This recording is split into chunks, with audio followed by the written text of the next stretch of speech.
Mesdames, Messieurs, très heureux de vous retrouver dans le cadre de cette émission L'invité. Aujourd'hui, nous allons parler d'un sujet vraiment social. Il ne s'agit pas de la politique. On va parler d'une maladie qui décime des milliers de citoyens du monde. Il s'agit bien du cancer du sein qui est devenu un véritable fléau, un véritable problème de société, de santé publique. Nous allons en parler tout au long de cette émission avec mon invité sur ce plateau. Il s'agit bien de Maria Tsakou. Elle est présidente, d'abord, elle est très connue comme présidente de la Ligue provinciale de cyclisme de Kinshasa, mais ici nous allons le recevoir dans le cadre justement de ce dont je viens de vous parler. Il s'agit du cancer du sein. Elle est présidente de l'ONG Hope and Life, qui veut simplement dire en français espérance, c'est ça, espérance, espoir et vie. Voilà, donc on va parler de cela tout au long de cette émission. Déjà, je la salue. Maria Tsakou, soyez le bienvenu sur ce plateau. Merci, bonjour à tout le monde. Merci de me recevoir. Ça fait très longtemps. C'est depuis pratiquement plus de 2 ans que je vous ai plus reçu sur mon plateau. Oui, mais la raison, vous connaissez. Voilà. C'est vrai que j'ai dû partir précipitamment. Parlez un peu fort, Maria. Excusez-moi, j'ai eu un petit chat dans la gorge. Voilà. Oui, donc j'ai dû partir précipitamment après la découverte d'une tumeur, malheureusement il y a 2 ans et demi. Donc on m'avait diagnostiqué ici et je suis partie en France pour me faire soigner. Donc ça explique l'absence. Voilà. Et la naissance justement de Hope and Life, c'est dû à cette maladie. Cette situation. Voilà, merci beaucoup. Mais avant de rentrer vraiment dans le vif du sujet, déjà notre thématique est là, comme va l'afficher rapidement Elohim Kankolongo du côté de la régie. Peut-on guérir du cancer du sein déjà? Bien sûr. Bien sûr, aujourd'hui, le cancer du sein, c'est un des cancers qui se guérit le mieux, le plus facilement. Mais il faut le détecter à temps, il ne faut pas le laisser s'installer, comme tous les cancers en fait. Mais le cancer du sein, c'est vraiment un des cancers qui se guérit le mieux. Donc, une fois qu'on a détecté une tumeur, on traite tout de suite. D'où l'importance du dépistage.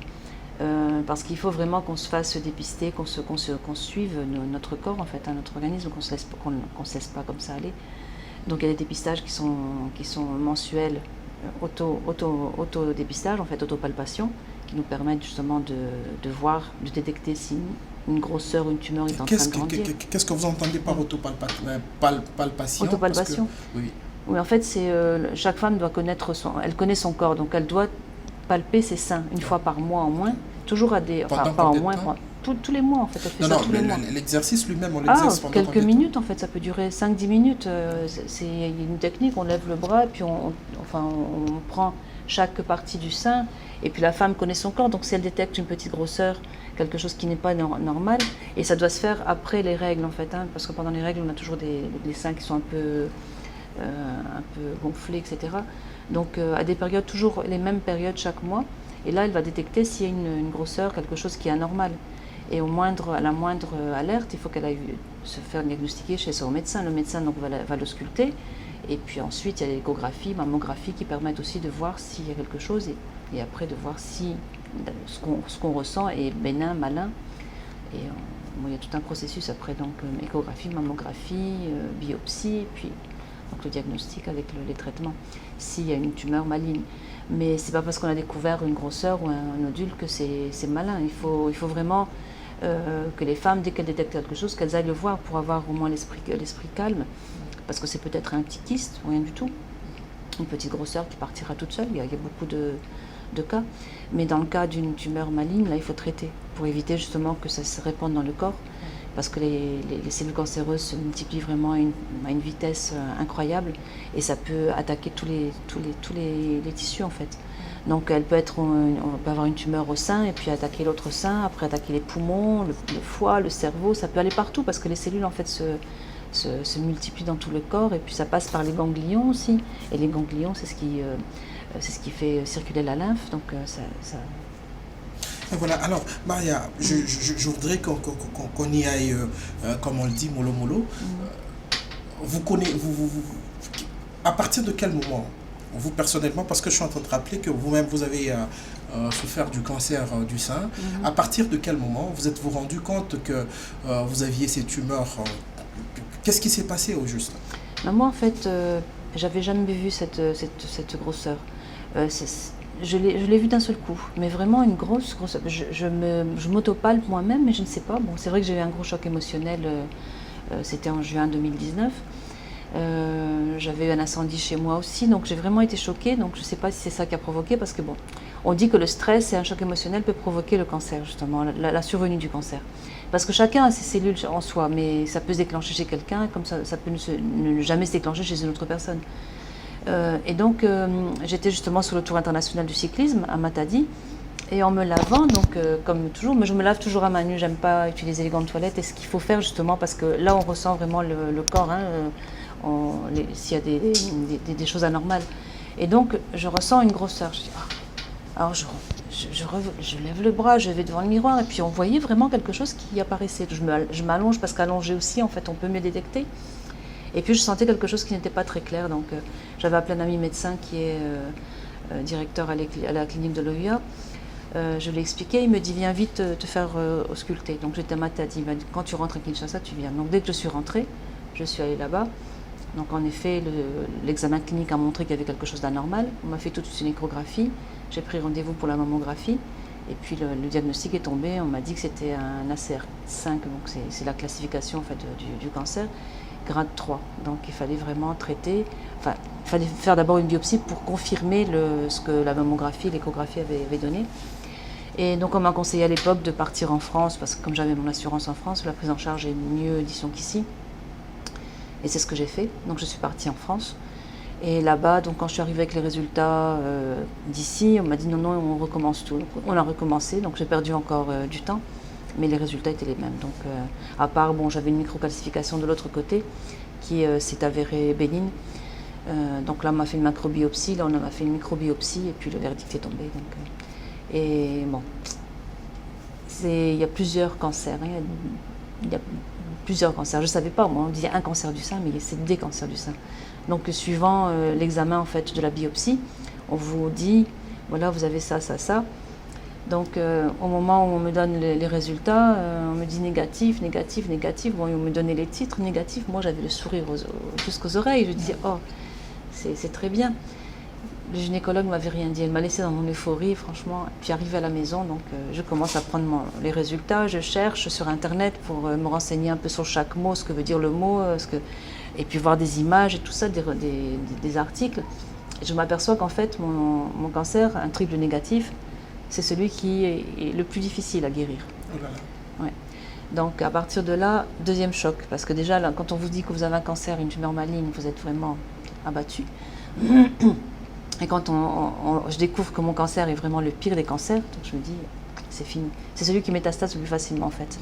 Parce qu'en fait, les autres cancers, il y a des cancers hormonodépendants, des cancers immunodépendants, donc, et d'autres cancers plus rares. Mais quand on a fini un traitement, on a, par exemple, hormonodépendant, on a des hormones, un traitement hormonal, en fait, pendant 5 ans, 10 ans. Et ce qu'on nous donne, ça bloque, en fait, les molécules ou les protéines, je ne sais pas comment on appelle ça, du corps, celles qui, justement, font multiplier les cellules cancéreuses, ça bloque. Donc, dès qu'il y a une cellule cancéreuse qui sort, ça bloque, ça la tue. Mais moi, il n'y a rien, je ne suis pas réceptive à ces produits. Oh là là. Donc ça veut dire qu'il faut être vigilante, parce que peut-être dans mon corps, il y a encore des cellules qui se baladent dans le corps. Et donc il faut être aux aguets tout le temps. Même si j'ai mal à la tête, je me dis des fois, ah c'est peut-être une tumeur au cerveau. Donc la dernière fois, j'étais encore en France, j'avais très très mal à la tête, mais c'était un peu le stress. Et on m'a envoyé faire un IRM cérébral pour m'ôter les idées là. Mais c'est vrai que c'était les signes d'une tumeur, mais c'était rien. Donc, mais il faut être vigilant quand même, il faut faire les examens pour vraiment... et puis bon, je suis suivie tous les 3-4 mois pour éviter justement les récidives. Donc, après l'annonce de mon cancer et quand on m'a dit triple négatif, là, le choc franchement total, j'ai eu besoin de soutien psychologique. Et je remercie vraiment le système français, c'est pour ça que je tiens vraiment à faire amener tout ce que j'ai vécu là-bas en fait ici et pouvoir aider le maximum de femmes, parce qu'une femme qui a un cancer du sein, On passe par tous les caps. Bon, au début, c'est l'annonce. Après, c'est tout, suivant le traitement, on perd les cheveux, on perd les ongles, on perd la vitalité, on ne sait plus parler comme il faut, on cherche les mots pendant 2-3 minutes avant de trouver, mettre trois mots. C'est vraiment quelque chose d'assez, disons, prenant. Surtout pour la perte de cheveux aussi, ça c'est vraiment... Et là, les psychologues jouent vraiment un grand rôle. Et tout cet accompagnement en fait, que j'ai eu là-bas, je voudrais l'appliquer ici, et c'est pour ça que mon ONG a été créée justement dans le but d'accompagner ces femmes à partir du diagnostic jusqu'à la rémission. Elles auront un accompagnement, et c'est vraiment ce qu'on est en train de mettre en place. Bien sûr, ça demande des moyens, donc on fait ça petit à petit, mais elles auront un accompagnement psychologique, elles pourront parler avec des femmes qui ont déjà vécu la maladie. Rien de mieux qu'une femme qui est déjà passée par là en fait, pour comprendre l'autre, donner des petits conseils. Par exemple, on a la gorge sèche, qu'est-ce qu'il faut faire parce que la gorge, vraiment, c'est grave. En fait, on passe par beaucoup de stades, ne serait-ce que comment se maquiller pour essayer de couvrir en fait des imperfections qui font qu'on n'a plus de cils, plus de sourcils, comment attacher un foulard sur la tête. Bon, ici au Congo, c'est vrai que vous avez beaucoup de... Mais en France, c'est quelque chose qu'on ne connaît pas trop, donc... moi, j'ai eu besoin de tous ces conseils. Après, j'ai pris beaucoup de poids là-bas. J'ai pris 27 kilos pendant le traitement. D'autres maigrissent. Moi, j'ai grossi. Donc, c'était mon image qui était vraiment... j'étais une bouboule, en fait. Je me regardais sans cheveux, sans rien. J'étais vraiment... Je n'osais même pas me regarder dans les miroirs. C'était vraiment... En fait, tu as eu aussi à perdre les cheveux? Ah oui, tout. Ça, c'est des nouveaux cheveux. Oh là là. Tout. Et les sourcils, par exemple, ici, n'ont pas encore tout à fait repoussé. Bon, il y en a certains endroits où c'est un peu... Bon, je ne me maquille plus parce que je suis... Alors, Maria, lorsqu'on vous annonce que vous avez le cancer, c'est vrai, vous avez dit que vous êtes presque entré dans un choc psychologique terrible. Après, le psychologue, c'est vrai, il a un travail qu'il fait. Mais c'est après combien de temps que vous êtes redevenu un peu normal sur le plan psychologique? Normal, je dirais, à la fin de mon traitement. Parce que bon, plus ou moins, au début du traitement, bon, comme je dis, il y avait le choc, vraiment, c'était... Puis après, on commence bon. Parce qu'au début aussi, quand on nous annonce, c'est pas le tout, hein, on nous annonce les résultats, mais il y a plein d'examens, en fait, qui se suivent. Un coup, c'est TEP scanner. TEP scan, c'est le scanner de tout le corps, pour voir s'il n'y a pas de métastase ailleurs. Vous avez IRM mammaire, vous avez... des examens divers. Après, on nous pose un pack, par exemple, je l'ai encore, qui me rappelle que j'ai encore le cancer, parce que je ne suis pas guérie encore. Donc ça, c'est en fait un genre de cathéter qu'on vous met sous la peau pour éviter justement piquer dans les veines. Donc ça, c'est au départ, j'ai pas compris, parce que c'était assez douloureux. J'ai eu du mal à bouger la tête. Et ça continue de faire mal jusqu'à présent? Non, c'était pendant quelques jours. Moi, j'ai eu un gros bleu parce qu'il fallait passer ça enfin, c'est relié à la veine jugulaire, donc... je ne comprenais pas pourquoi je devais subir tout ça en fait. Mais après j'ai compris parce que ça évitait en fait de piquer dans mes veines parce que les produits sont tellement toxiques que certaines femmes, quand on n'a pas ça bousille toutes les veines en fait. On n'a plus de veines où piquer en fait. Même une prise de sang c'est vraiment... Et donc on a tout ça, tout s'enchaîne. On commence la chimiothérapie. On vous envoie voir aussi une prothésiste parce que bon, il y a des mises en place là-bas en France, des systèmes en fait qui existent. On vous dit, vous pouvez avoir une perruque qui est payée par la sécurité sociale en partie, suivant la catégorie. Quand vous avez une mutuelle, vous avez une catégorie mieux. Enfin bref, donc c'est tout le système. On va voir la prothésiste pour essayer d'avoir la même couleur de cheveux, la même coupe de cheveux. Donc on trouve une perruque. On regarde cette perruque, on se dit, ah, est-ce que je vais la porter? On commence le traitement. On nous dit 17 jours après, les cheveux commencent à tomber. 17 jours après, les cheveux tombent. Donc, on fait ça, une masse de cheveux qui tombe. C'est vraiment horrible. Tu dors, tu te réveilles avec des cheveux pleins dans la bouche. Alors, c'était horrible, franchement. Je n'ai pas supporté. Je me sentais vraiment pas bien. J'ai pris rasoir, j'ai rasé ce qu'il y avait. Et puis après, quand ça repoussait un petit peu, c'est parti tout seul parce que tous les cheveux sont quand même tombés. Donc, c'était le premier choc, ça. Vraiment... Je pense que pour moi, c'était le pire, ça. Quand j'ai vu mes cheveux qui tombaient et que je me suis retrouvée... Et tu t'es dit que je suis au bout du tunnel. C'est fini. Je me suis dit, je vais mourir. Donc, j'avais vraiment pris...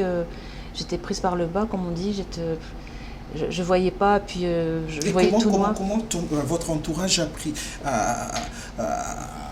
ça lorsque je rappelle que vous êtes mère de famille, comment est-ce que vos enfants ont reçu cette nouvelle? Mes enfants m'ont remonté le moral tout de suite. Moi, j'étais vraiment anéantie en fait. Mes filles, j'ai 4 filles. Mes filles m'ont soutenue vraiment. on était à distance, en plus en France, il n'y en avait qu'une. Mais une qui était en Grèce a pu venir pendant mes traitements. Mes sœurs sont venues également depuis la Grèce pour me soutenir en fait pendant ma chirurgie en fait, parce que bon, elle ne pouvait pas venir tout le temps, c'était au moment du Covid aussi, donc il y avait le problème du Covid. Mais à distance, on me remontait le moral, on me disait non, tu es guérie, non, il ne faut pas penser à ça. C'est vrai que le moral joue beaucoup, donc il faut rester vraiment positive. Et puis quand on a la positivité en soi, on arrive à mieux surmonter. Parce que si on est pessimiste, vraiment, là, on ne va pas s'en sortir. Il faut vraiment qu'on soit entouré de personnes qui nous aident, qui nous aident à surmonter tout ça. Donc c'est vrai que moi, j'ai bien été entourée, même à distance, je veux dire. Et puis j'avais mon frère qui était là aussi. Et puis des amis. Certaines amies, par contre, m'ont évité jusqu'à aujourd'hui. Oh là là. Une amie très très proche, hein. J'étais cul et chemise comme on dit avec elle pendant toutes mes années en France et en Grèce. Mais peut-être qui n'arrivait pas à supporter de vous voir dans cet état. Elle m'a même pas vue, c'était au début du traitement en fait, quand je lui ai expliqué déjà les premiers symptômes. Elle a eu peur peut-être d'être contaminée. Oui, peut-être que c'est mal. Il y a des gens qui pensent mal parce que bon, on ne peut pas être contaminé de toute façon, hein, ça c'est clair. Le cancer n'est pas une contamination, c'est un cancer que chacun peut attraper. On n'est pas contaminé par quelqu'un d'autre. Mais peut-être qu'elle ne savait pas comment se comporter, je ne sais pas. Mais jusqu'à aujourd'hui, hein, donc j'ai laissé dans son vous êtes quand même arrivé à poser la question à vos médecins, quelles pouvaient être les causes, parce qu'on dit jusqu'à présent que les vraies causes du cancer ne sont pas encore connues. Pas connues. Pour le cancer du sein, non. Vous leur avez-vous posé cette question? Oui, bien sûr. J'ai posé la question parce que c'est vrai qu'on dit tout le temps que pour éviter d'avoir un cancer, il faut avoir des enfants, au moins 2 ou 3. Moi, j'en ai eu 4. À l'été, j'ai allaité. J'ai allaité mes 4 enfants pendant 1 an pratiquement. Je ne fume pas, je ne bois pas. Je faisais du sport, enfin je recommence bien sûr maintenant parce que bon, c'était un peu difficile avec mon énergie et tout ça, donc du sport, avoir une hygiène de vie simple, saine. Donc j'avais tout ça, mais malgré ça j'ai quand même été touchée par le cancer. Après on parle d'hérédité aussi des gènes, j'ai fait le test oncogénétique parce que pour protéger également mes filles, parce que en ayant un cancer du sein, c'est toujours mieux de savoir, comme ça les filles peuvent se protéger et puis prendre des dispositions quelquefois un peu extrêmes peut-être, c'est pas extrême, mais quelquefois il y a des femmes qui se font amputer les seins justement pour éviter d'avoir le cancer quand elles ont ça dans la famille. Heureusement, je n'ai aucun gène, donc mes filles sont quand même épargnées, mais n'empêche qu'elles ont commencé à faire des suivis plus serrés en fait, plus fréquents pour éviter justement d'avoir quelque chose. Dans la famille, moi j'avais aussi 2 personnes de ma famille, ma tante paternelle et une cousine paternelle qui avait eu un cancer. Ma tante malheureusement est morte avec une métastase au cerveau. C'est pour ça que quand j'ai eu mal à la tête, je me suis dit c'est comme ma tante, je vais mourir. Mais heureusement c'était pas ça. Et puis ma cousine paternelle, elle, ça fait 25 ans qu'elle s'est fait opérer. On lui avait amputé le sein, une mastectomie, mais elle est vivante et puis elle n'a jamais eu de récidive depuis. Donc on surveille. Après, on parle beaucoup de stress aujourd'hui, de stress, choc émotionnel, de l'environnement, etc., les radiations. Bon, après, ce qu'on mange aussi, hein, on n'est pas. Mais je ne suis pas quelqu'un qui est très viande, parce qu'on dit que la viande peut provoquer le cancer. Il faut manger des légumes, des fruits. Moi, je mange tout ça. Donc, vraiment, j'avais toutes les chances de mon côté de ne jamais avoir de cancer, mais malheureusement, ça m'a touchée.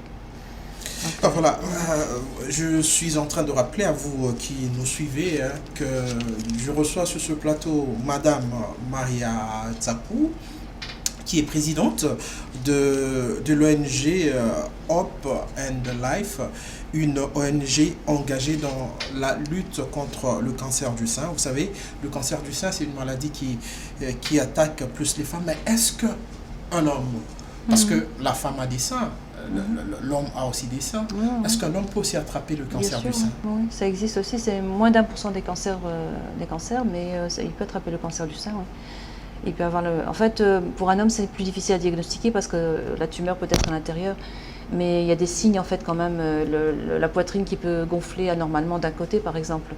Donc là, c'est un signe alarmant. Il faut vraiment faire quelque chose. Ou alors, le téton de l'homme qui peut suinter. Ça, c'est anormal aussi.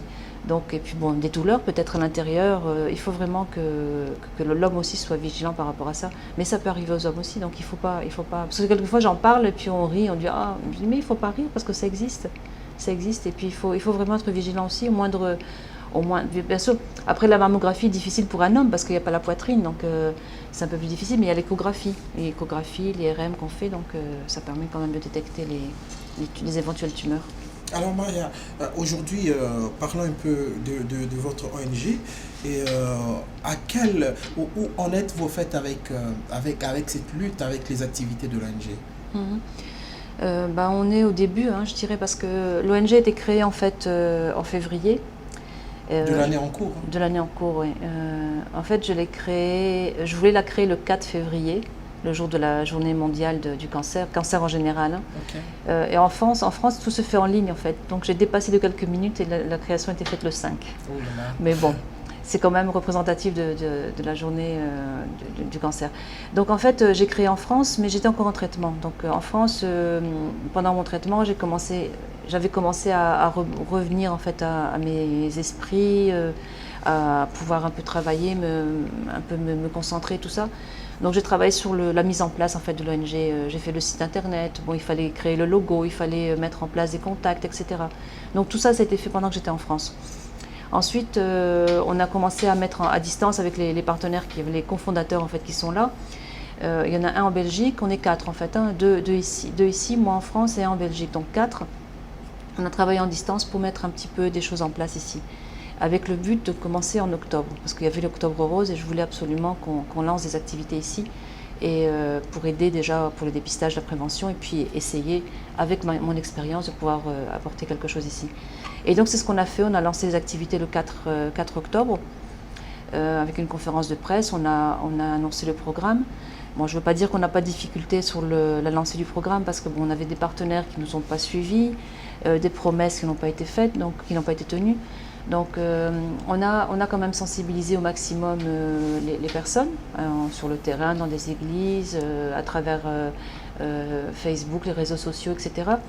Pour avoir des personnes qui acceptent d'aller se faire dépister d'un côté, et de l'autre côté on a fait des contacts avec les centres médicaux. Donc j'ai sillonné pratiquement toute la ville pour aller vraiment dans tous les coins de Kinshasa. Certains ont répondu oui, certains ont dit on va voir, certains ont dit non, certains ont dit l'année prochaine. Donc le but en fait c'était d'avoir des partenaires un peu partout et puis avoir la gratuité. Voilà. Mais la gratuité est très difficile en fait à obtenir. Donc certains centres quand même, on a 3 qui ont accepté de nous accompagner gratuitement. Ouais. Pour d'autres, on a les médecins de nuit. Okay. Mutombo Dikembe. Voilà. Là, il y a un petit quelque chose en fait qu'on a pris en charge nous-mêmes. Ça permet d'envoyer les patients gratuitement. Et puis une petite polyclinique à Kingasani, c'est pour la cité. Kingasani. Là-bas, c'est vraiment très, très peuplé. Donc ils nous ont demandé simplement d'aider avec par exemple du gel pour l'appareil échographie. Et vous avez une idée sur l'adresse, sur les références?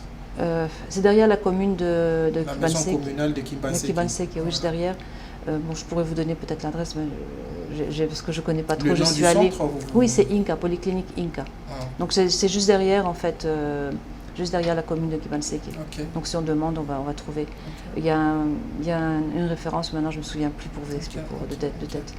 Mais déjà, lorsque vous dites c'est derrière la maison communale de Kibanseki, c'est facile. Mais en nous appelant, on pourra leur donner toutes les coordonnées. Donc ils prennent en charge gratuitement les personnes qui viennent de là. On a déjà envoyé d'ailleurs des personnes là-bas qui sont prises en charge. Ensuite, on a des centres comme le centre Galiema, on a Saint-Joseph qui vont nous accompagner à partir de fin octobre, début novembre, là gratuitement aussi, on va avoir un partenariat avec eux. Donc on a Galiema, AG Hôpital, Central Diamant, on dit l'année prochaine. Qui on a encore? Une clinique qui s'appelle Clinique du Cœur à Kitambo. C'est pas une clinique en fait, ça s'appelle Clinique du Cœur, mais c'est un centre de diagnostic tout nouveau où ils ont tous leurs appareils. Donc ils font on a fait une campagne avec eux, donc on a obtenu des prix à $20 partout pour faire ces examens, sauf comme je vous ai dit, le médecin de nuit qui nous offre ça gratuitement. Et avec Mutombo, on a pris en charge le petit quelque chose qu'il y avait pour justement permettre, et la clinique qui donne ça gratuitement aussi. Ensuite, on avait fait d'autres contacts. Et le feedback avec la population, il est comment? On a commencé vraiment à envoyer les gens depuis cette semaine, parce qu'il y avait la sensibilisation qui devait être faite, la mise en place avec les centres et tout ça. Là, c'est fait, donc j'ai envoyé les bons parce qu'on a trouvé un système en fait de bons. On envoie les bons, les gens, j'envoie la liste au centre et on me remercie. Pour l'instant, je n'ai pas encore de retour par rapport aux résultats, mais j'attends. On s'est dit en fait chaque semaine, fin de semaine, on aura les résultats pour voir s'il y a des personnes dépistées positives ou pas. Mais en tout cas, les gens sont contents déjà de la gratuité. Quand on propose aussi les autres centres, parce que bon, pour des personnes qui n'ont pas les moyens, on s'est dit, nous, avec les activités qu'on est en train de faire par rapport à l'ONG, on peut prendre en charge certaines personnes. Parce que toutes les femmes n'ont pas les moyens d'aller se faire dépister. Donc il faut vraiment leur donner la plus grande chance en fait, d'aller se faire dépister gratuitement. D'où l'importance des activités qu'on est en train de faire. Parce que bon, les activités, c'est bien, on a notre propre argent, mais à un moment donné, ça ne suffit pas. Donc on a mis en place... Quels sont ces genres d'activités que vous organisez déjà pour justement accompagner cette lutte contre le cancer? Déjà, on avait fait une conférence donc, le 19 octobre, ça j'en ai pas parlé, le 19 octobre, on a fait une conférence pour expliquer ce qu'est le cancer, les diagnostics, le dépistage, diagnostic, traitement, etc. Donc on avait des médecins qui étaient là, on avait le ministère de la Santé aussi qui était là, le programme de lutte contre le cancer. D'ailleurs, on va avoir un partenariat avec eux parce qu'ils ont été intéressés par ce qu'on a fait. Le ministère de la Santé. Le ministère, oui. Je les avais approchés, puis ils avaient déjà entendu parler de ce qu'on faisait. Et donc, on a déjà vu le juridique et tout ça. Vraiment, on est en bonne voie pour avoir le contrat. Donc, ils nous accompagnent d'ailleurs, malgré qu'on n'ait pas encore le contrat de signé, ils nous accompagnent déjà dans notre campagne. Et donc, le 19, c'était ce contact-là. Sensibiliser au maximum les femmes. Donc, il y a des femmes qui ont pu s'inscrire directement. Et pour le dépistage, donc on a renvoyé leur bon. Ensuite, l'activité suivante, c'est le 24 octobre. Le 24 octobre, on fait une marche de santé et une petite course cycliste. Bon, j'ai tiré profit de ma casquette de présidente du cyclisme pour faire rouler les filles uniquement, à titre symbolique en fait, en soutien par rapport aux femmes. Donc ça va être samedi à la gare centrale à 9h. Elles vont faire un petit circuit fermé de 10 tours. Mais parallèlement, il y aura une marche qui va débuter depuis GB devant Yamaha. Yamaha nous accompagne également. C'est ce sont des amis, maintenant c'est la famille vraiment avec le cyclisme. Et là, quand ils ont vu l'importance de la cause, ils nous ont dit on est avec vous. Donc ils nous accompagnent. Et donc on part de là-bas pour arriver jusqu'à la gare centrale, ce sera le point de chute. Donc on a mis en fait une inscription à $10. C'est pas pour se faire de l'argent, c'est simplement parce que déjà il y a le prix du t-shirt qui coûte $8. Et puis le petit quelque chose qui reste, simplement en fait pour pouvoir prendre en charge les femmes pour le dépistage, parce que ça coûte de l'argent. Et comme je vous ai dit, à un moment donné, s'il y a une femme, deux femmes, c'est bien, mais quand il y en a 100 par exemple, c'est difficile de prendre tout le monde en charge. Ensuite, la dernière activité, c'est au mois d'octobre, pour clôturer le mois d'octobre, en fait, le 30 octobre, samedi 30 octobre, on fait un gala de bienfaisance et même Ligotel avec Jean Goubald. Jean Goubald est un ami aussi. Tous les gens, franchement les journalistes, vous-même, hein, vous savez, toutes les personnes qui m'ont accompagné, ce sont des gens qui sont venus bénévolement pour nous accompagner pour la cause. Déjà parce qu'on se connaît à travers le cyclisme et par rapport à la cause, parce que c'est une cause qui touche tout le monde. Ça peut toucher tout le monde. On dit ça peut toucher une femme sur 8 au cours de sa vie. Donc on est 8 femmes, une des 8 peut être touchée. Et ça peut arriver à n'importe qui, on ne s'y attend pas. Et donc le but en fait après du gala de bienfaisance, l'entrée est à $100 parce qu'il y a un buffet et il y a Jean Goubald quand même. Jean Goubald n'a rien demandé, mais on lui donnera quand même quelque chose pour le remercier. Et il y a la prise en charge de ses instruments de musique. Et donc, comme je vous ai dit, par rapport au dépistage, etc. Donc, il y a une demande de collecte de dons qui sera faite. Et cette collecte de fonds, en fait, sera reversée à la Ligue de recherche contre le cancer du sein.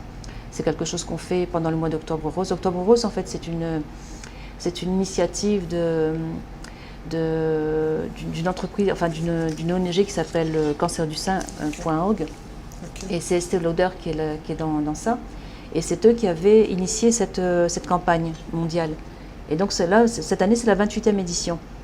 Donc ça se fait mondialement. On fait la sensibilisation au dépistage pour le cancer du sein et il y a des collectes de fonds qui sont organisées, comme on fait SIDAction par exemple mondialement. Là, c'est la campagne Octobre Rose et on reverse des dons pour la recherche. Voilà. Alors aujourd'hui, c'est vrai, c'est une ONG qui a une portée internationale.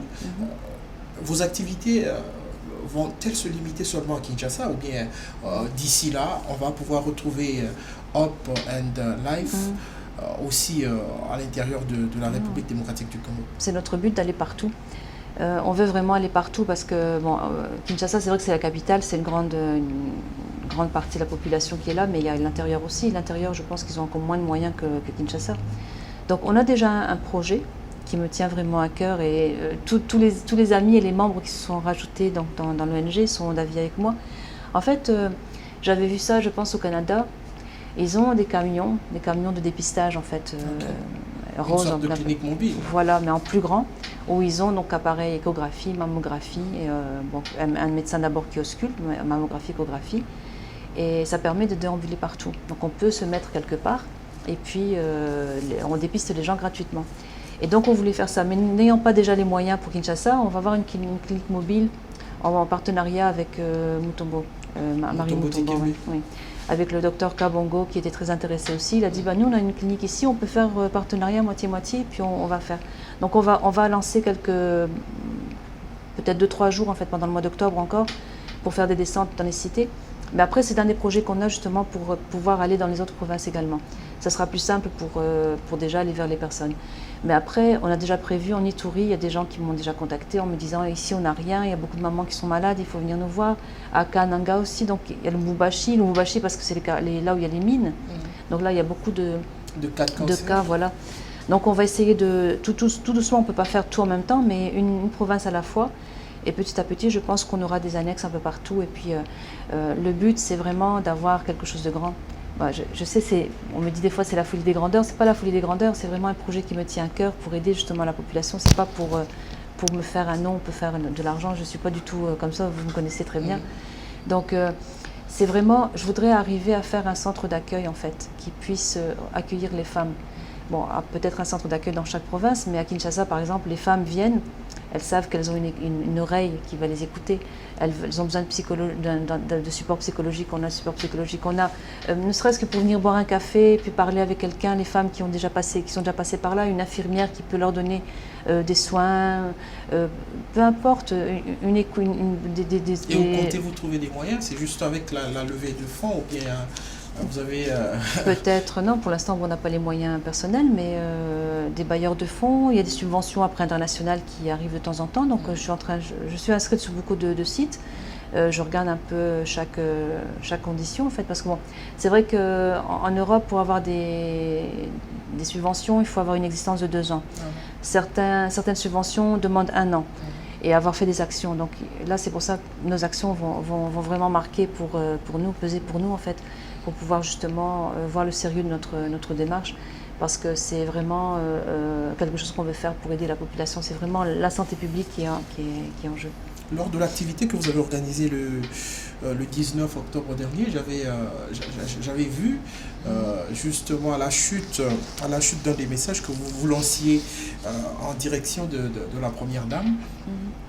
Est-ce que il y a une réaction de sa part? Est-ce que vous l'avez déjà, avez-vous déjà réussi à l'atteindre? Et puis quels efforts avez-vous fourni pour que vous puissiez atteindre la Première Dame? Bah, pour la Première Dame, en fait, quelqu'un m'avait mis en contact avec une personne qui est... Non, parce qu'on m'a dit la fondation, ça prend trop de temps et tout ça. Donc on m'avait mis en contact avec une personne qui était proche d'elle. Mais apparemment, ils font bloc. Donc j'avais parlé, oui, on va vous mettre en contact. Et puis pour en finir, il n'y a pas eu de contact. Mais par contre, je suis allée parce que j'ai eu l'aide de Madame Bemba, Madame Pierrette Bemba. Qui m'a vraiment aidée. Elle m'a mis en contact avec son assistante. Son assistante, on a travaillé un peu dans différents domaines pour justement aider notre campagne. Et elle m'a mis en contact avec la conseillère spéciale du chef de l'État, Madame Chantal Molo-Opoué. Pendant notre conférence du 19, on avait un conseiller qui était envoyé par Madame Chantal Molo-Opoué. Donc il y aura un rapport. Ça, c'est déjà quelque chose par rapport au rapprochement avec la Première Dame. Voilà. Et vous vous êtes limité là où vous allez continuer à non, foncer? on continue. Hein. Je ne m'arrête pas là. Donc moi, je voudrais vraiment la rencontrer. Je pense que les médias, c'est le meilleur moyen pour pouvoir lancer un message à Madame Denise Nyakero Tshisekedi, qui est la Première Dame de la République démocratique du Congo. Est-ce que vous pouvez regarder cette caméra et adresser un message à la Première Dame? Bien sûr. Je lance un message à vous, Première Dame. Vous êtes vraiment l'image de la République. Hein. Vous êtes notre maman. Et c'est vrai qu'étant une femme, vous pouvez comprendre le problème du cancer du sein. Donc vraiment, j'ai vraiment dans le cœur de vous rencontrer, non pas pour moi, mais pour aider justement ces femmes, aider à pouvoir réaliser en fait tout le projet qu'on a justement pour aider les femmes. Parce qu'on voit beaucoup de choses, des petites campagnes, des choses comme ça, mais il n'y a pas d'impact. Alors si on se met tous ensemble aussi, parce qu'on est beaucoup d'ONG qui travaillons chacun de notre côté, mais essayer de voir les personnes qui ont vraiment dans le cœur d'avancer, peut-être mettre en plusieurs actions en même temps, on aura plus d'impact en fait. Mais vraiment, aidez-nous, acceptez de me voir et puis vous pourrez voir un peu tout le programme et puis l'intérêt pour la population congolaise.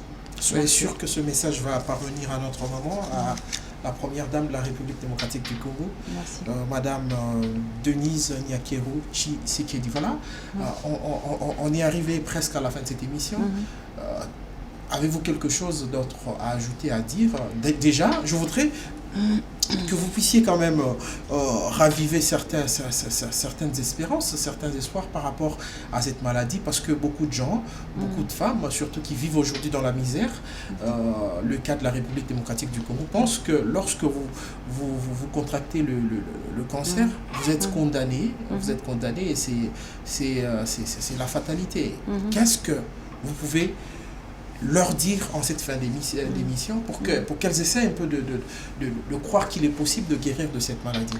Il faut qu'elles croient, parce que d'abord la guérison c'est dans la tête. Si on se dit je vais guérir, on va guérir.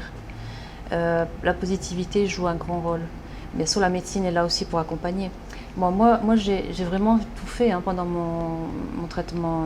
J'avais la chimiothérapie, j'ai fait la chimiothérapie, l'opération, radiothérapie, j'ai encore eu la chimie orale. Mais j'ai suivi aussi les traitements. On me disait prends du corosol. C'était difficile à trouver le corosol en France. Le corosol, chez nous ici on appelle ça le cœur de bœuf. Le cœur de bœuf. Mundengue, je crois bien, c'est ça, non? Oui, il y a plusieurs noms. Voilà. Mais là-bas c'est très cher, donc j'ai trouvé un magasin qui faisait venir de Madagascar, je pense. Je prenais, je mettais dans les congélateurs dans des petits pots et je prenais ça tous les jours. Après on m'a dit ah non, il ne faut pas prendre tous les jours parce que ça provoque l'Alzheimer. Donc je dis, tant qu'à faire, je préfère avoir l'Alzheimer que mourir du cancer. Voilà. Donc j'ai continué à prendre. On me disait, prends du jus de manioc. J'ai acheté du manioc là-bas, je faisais du jus de manioc moi-même. On m'a dit de l'absinthe, j'ai pris de l'absinthe. Tout ce qu'on me dit. Là maintenant, aujourd'hui, il y a une amie qui était guérie depuis quelques années. Disons quand même que tout cela contribue à votre guérison. Voilà. Il faut manger alcalin, il faut éviter la viande, manger beaucoup de fruits, de légumes. J'ai fait tout ça. Éviter le sucre. Bon, déjà du sucre, moi j'en mange pas trop. Donc, si vous avez une alimentation riche en sucre, faites partir le sucre, parce que le sucre, ça fait proliférer, vraiment circuler les cellules cancéreuses. Donc essayez de manger moins de viande, mangez des légumes, des fruits, faites du sport et soyez positifs dans votre tête. Après, pour les femmes qui n'ont jamais eu de détection, faites-vous dépister. Il faut se faire dépister au moins une fois par an chez le gynécologue, autopalpation tous les mois. Si vous voyez quelque chose d'anormal, vous allez voir le médecin. Mais sinon, une fois par an chez votre gynécologue, il ne faut pas avoir honte de vous faire toucher les seins. Le médecin est là pour ça, ce n'est pas une honte, c'est pas, il envoie des milliers de seins, ce n'est pas ça qui va vous... Et puis vous êtes dans un cabinet avec le médecin, donc ça ne risque rien. Si vous avez honte devant un homme, choisissez une femme. Donc vous prenez une gynécologue femme qui est plus sensible au malheur, à ce qui nous touche en fait. Mais il faut croire à la guérison. Moi, je vous ai dit, j'ai un type de cancer qui se guérit très difficilement, qui se guérit le plus difficilement, mais on en guérit aussi. Et puis, il y a la technologie, la recherche qui avance. Par exemple, il y a quelques années, comme je l'ai dit la dernière fois, on mourait du diabète. Maintenant, on a des traitements à l'insuline qui permettent justement de réguler le taux de diabète et on meurt plus. On mourait de la tuberculose. La tuberculose, du sida, maintenant, on en guérit. Donc le cancer du sein aussi, ce n'est pas une fatalité. Il y a d'autres cancers, bien sûr, qui sont difficiles. La leucémie, c'est difficile, mais on en guérit aussi. Donc il y a vraiment... Mais il faut rester positive. On guérit du cancer. On meurt pas parce qu'on a un cancer. Voilà. Et simplement un mot, pour remercier un petit peu les accompagnateurs. Oui, allez-y. Parce que tous les centres partenaires, en fait, j'ai déjà énuméré les hôpitaux qui nous accompagnent.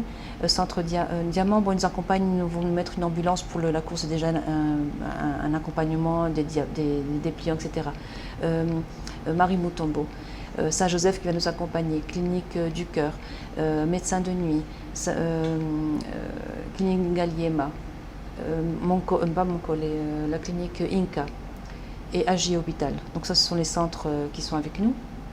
Et après, Africell qui a vraiment été super pour nous. Ils nous ont fait vraiment tout ce qu'on voulait, les dépliants, les flyers, les extends, vraiment ils nous accompagnent.